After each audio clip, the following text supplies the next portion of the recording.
Welcome to Future Focus. On this show, we provide insights, strategies, and resources to support neurodiverse individuals in planning for their future. I'm your host, Dr. Janae Duclos, and together we'll explore the unique challenges and opportunities that individuals with disabilities face in various stages of life. Future Focus is brought to you by C3 for Me. For more information to help you or a loved one in planning for the future, visit c3forme.com.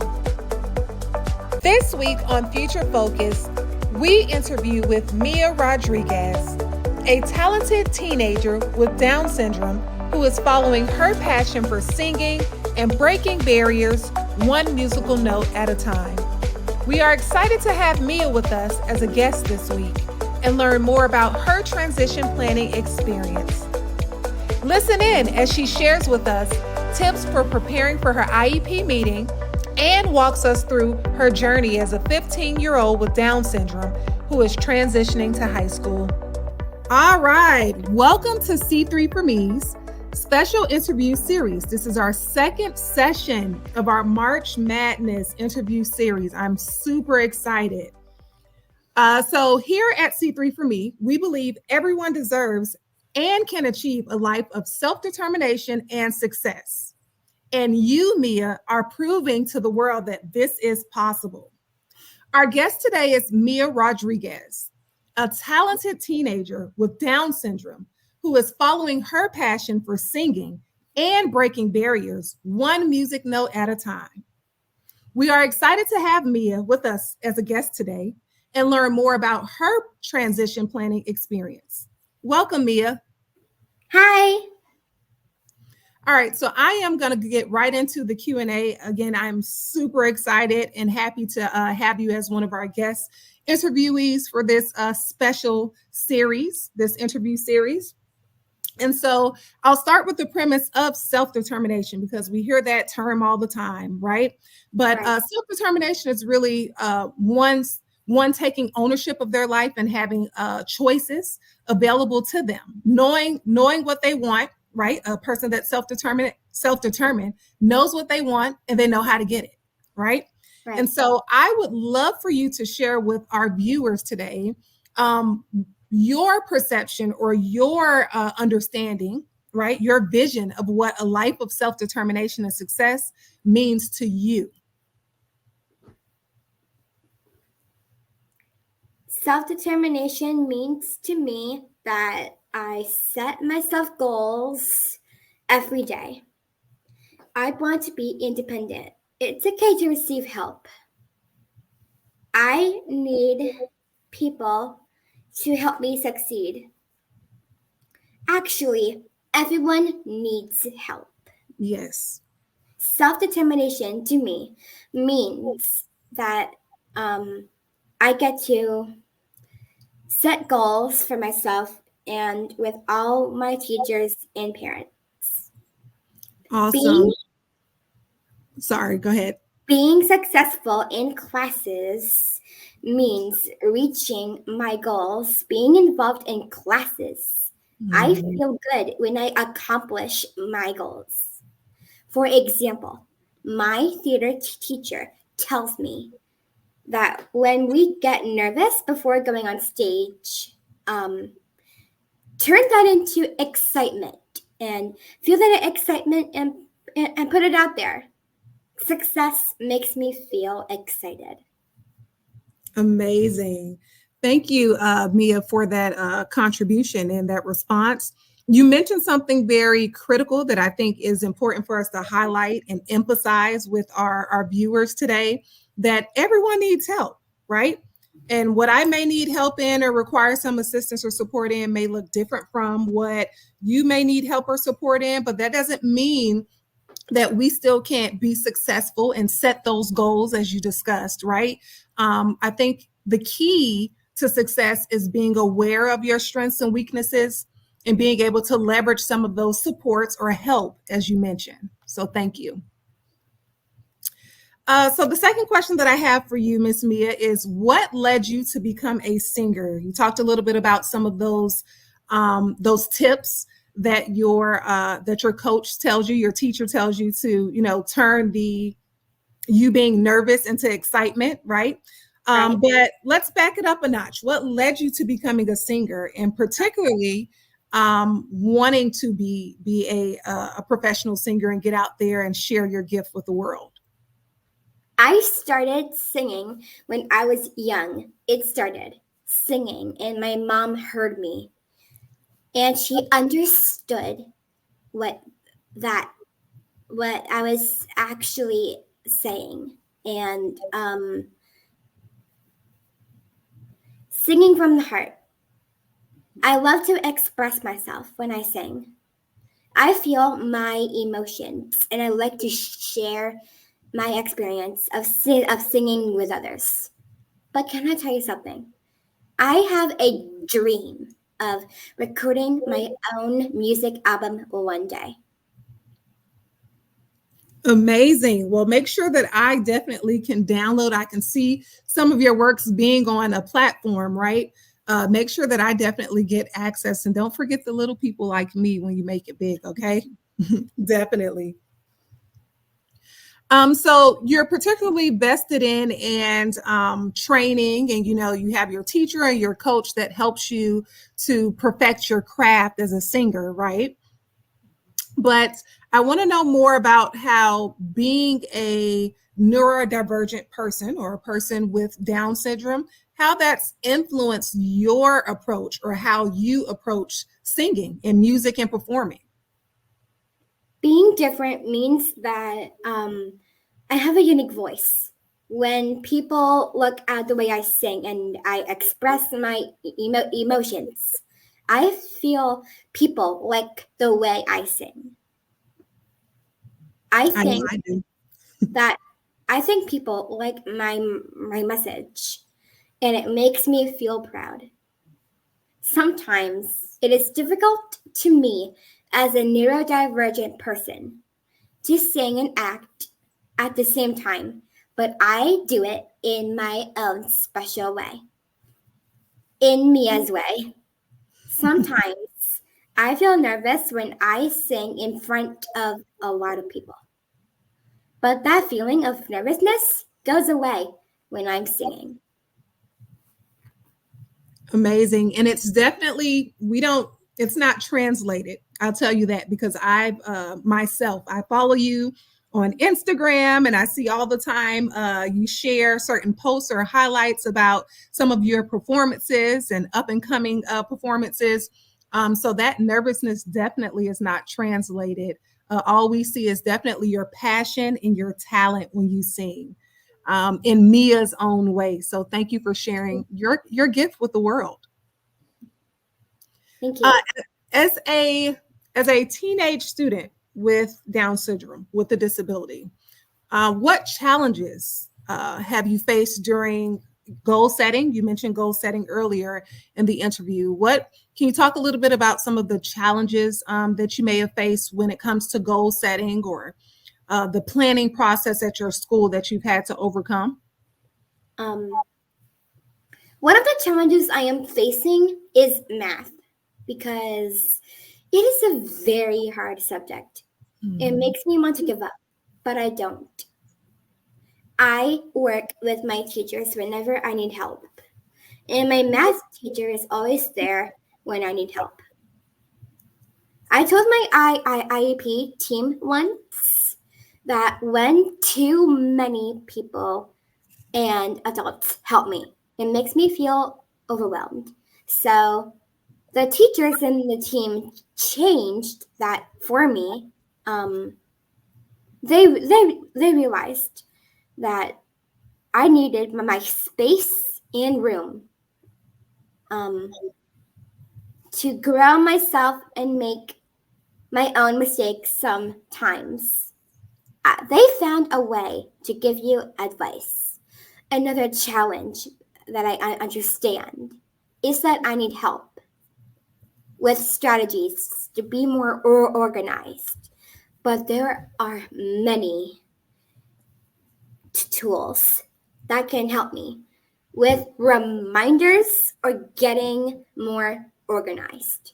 My school is also helping me with different classes to become more organized, especially now that I'm going to high school. Mm-hmm.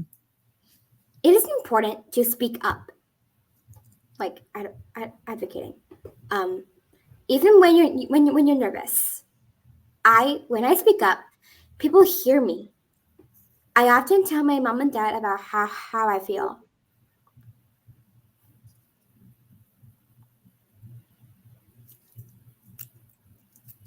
So I heard quite a few things there that I want to take a moment and emphasize, Mia, that I think it's really important for those that are going through the transition planning process, those middle and high school transition age youth and young adults with disabilities to understand. And so the first thing that I heard you say that I want to emphasize is self advocating, right? Knowing and being able to speak up for yourself, knowing your rights, being aware of your strengths, your interests, your preferences, right? To be able to set goals and participate in the transition planning process. So kudos to you for not only having parents that support you, and have equipped you with the tools to be able to self advocate, but also partnering with your school, right? Those other IEP team members to ensure that they understand what you need, what you want, what you prefer, and take that into consideration during the planning process. I think that's very important.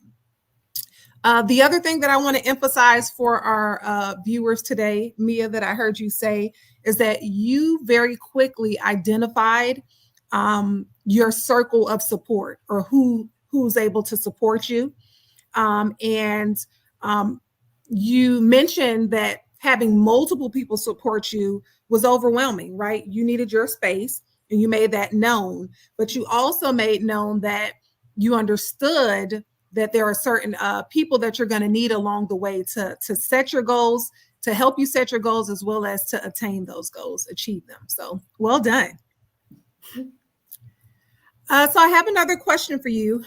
You are in the transition planning process, and one of the very cool things that attracted to me to you, I mean, right off the bat, was how you were able to use unique tools such as Canva and technology, right, to help you and support you with self-advocating, since we're on that topic.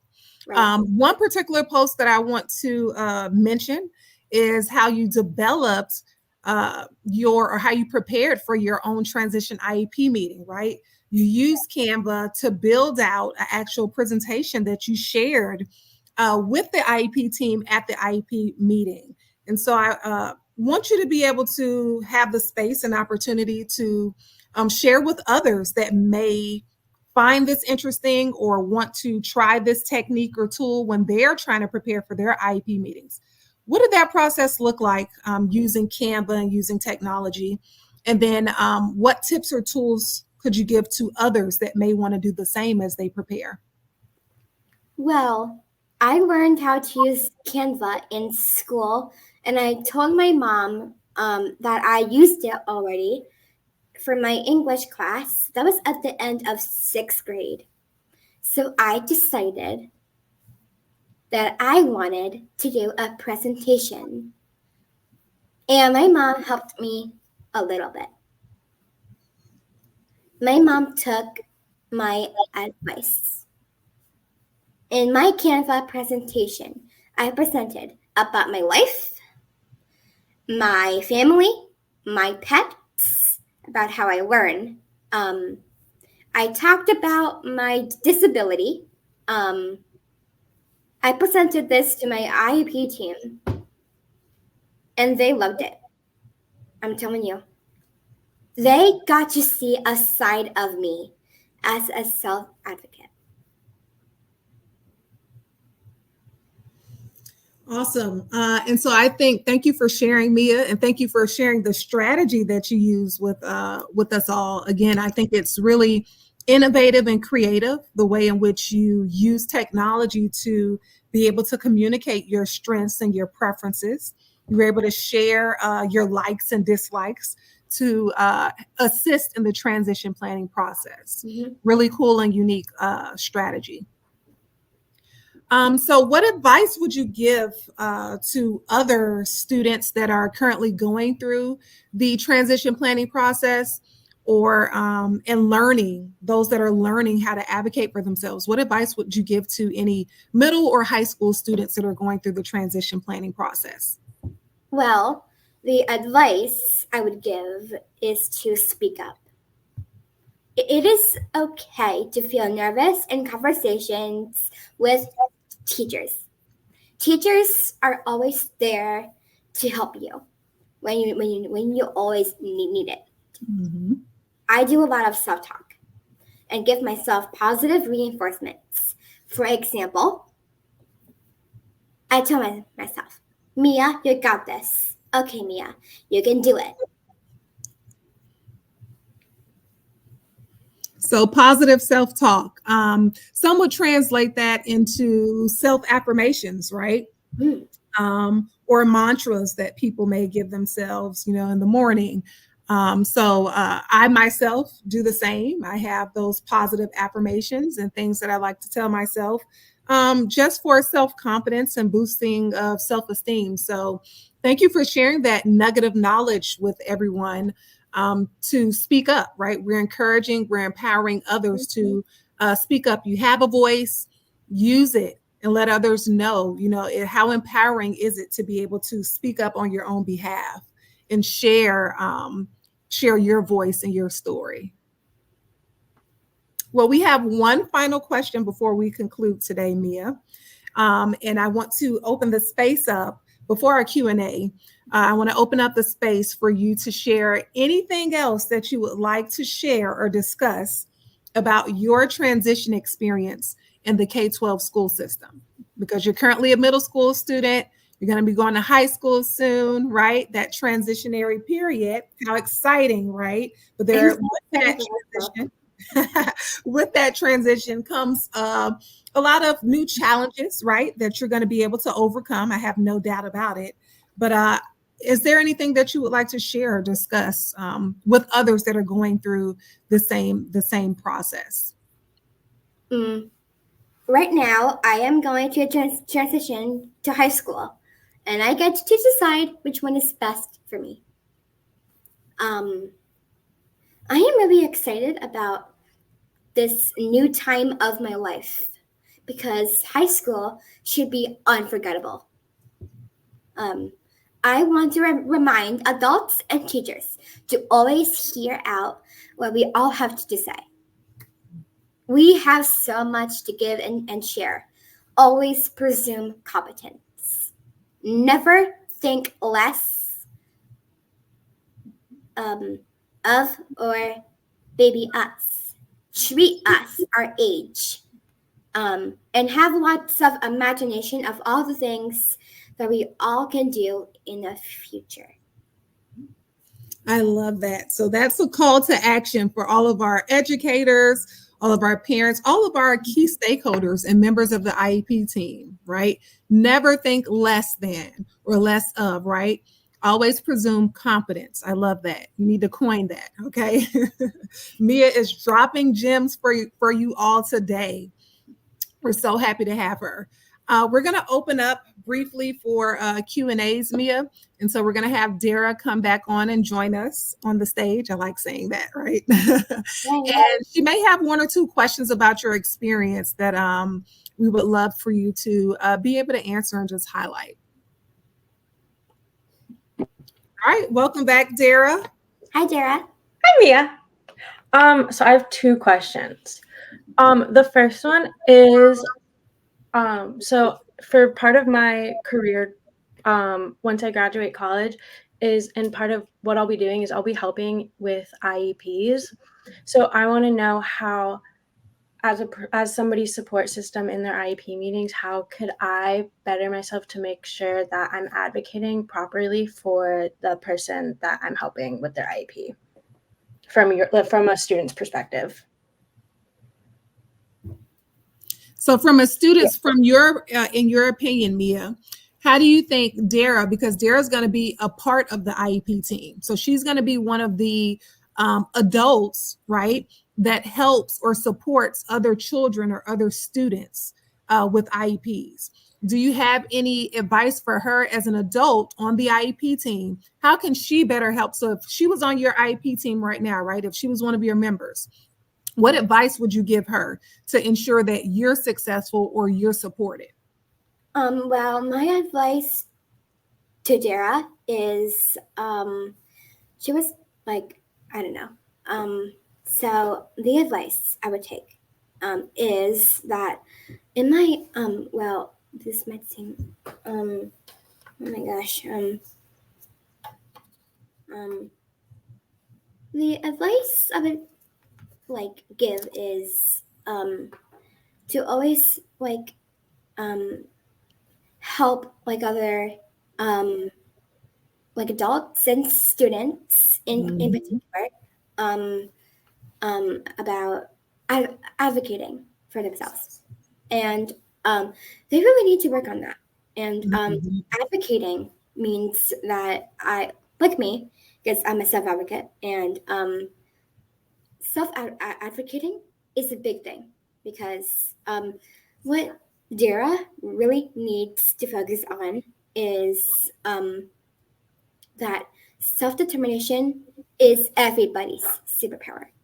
And what everyone should know is that every single adult in my IAP team, they support me. And I bet that Dara could.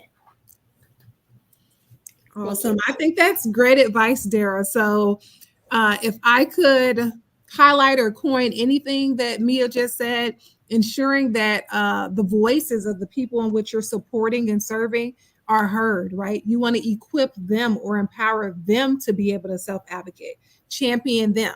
So don't take away their right to be able to speak up or their voice to be heard at the table, right, during the meeting. You want to give them tools or strategies so that they can use them themselves. And I hope I kind of captured that properly, Mia. Feel free if I, if I reworded anything too much to definitely chime in. But I think that's amazing. That's awesome advice. Yes, thank you so much, Mia. And then my second question is kind of just like a little get to know you more question. I know I heard that you love music and singing. Who's your favorite singer? I really love singing. And who's your favorite singer? Well, if you did not know, my favorite singer is Taylor Swift. I've always dreamt, oh my gosh, you have to hear this. I've always dreamt of seeing her live, and Blackpink, my favorite Korean group. It's called K-pop, and it's my favorite. And I have so many advices. Sorry, mommy. The advice is like singing my heart out. I just love singing, and singing helps me with my emotions, expressing them. Just like you said about self-advocating and transitions. Mm-hmm. Definitely. So that was definitely, she threw me for a loop with that one about the Koki Pop. I'm going to have to look them up. Did I pronounce that correctly, the group, Mia? It's called K-pop. Called K-pop. K-pop. Okay. Of course, everyone's familiar with Taylor Swift. So I hope your dream comes true where you're able to actually attend one of the concerts. Mom, I'm kind of nudging for you, right? I'm betting for you to be able to go to one of those concerts. But I'm definitely going to have to look up and research the K-pop, the other group. But good to know. Do you have any songs on your playlist, Dara, by Taylor Swift? I do. I love Taylor Swift also. You have a few gems, right? We have something in common. We do. And I also really want to go to the Eras Tour concert. But my favorite is Speak Now. I like that album too. I think my favorite right now is Evermore. Wow. Look at you all finding commonalities. Love it. Love it. Well, this concludes our second session of our special interview series, Self-Determination is My Superpower. Join us for new episodes all month in March.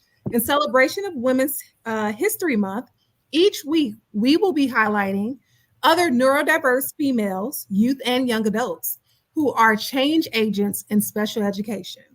Tune in to hear from our special guests as they provide insights, share their lived experiences, and life lessons to help you prepare for a successful transition.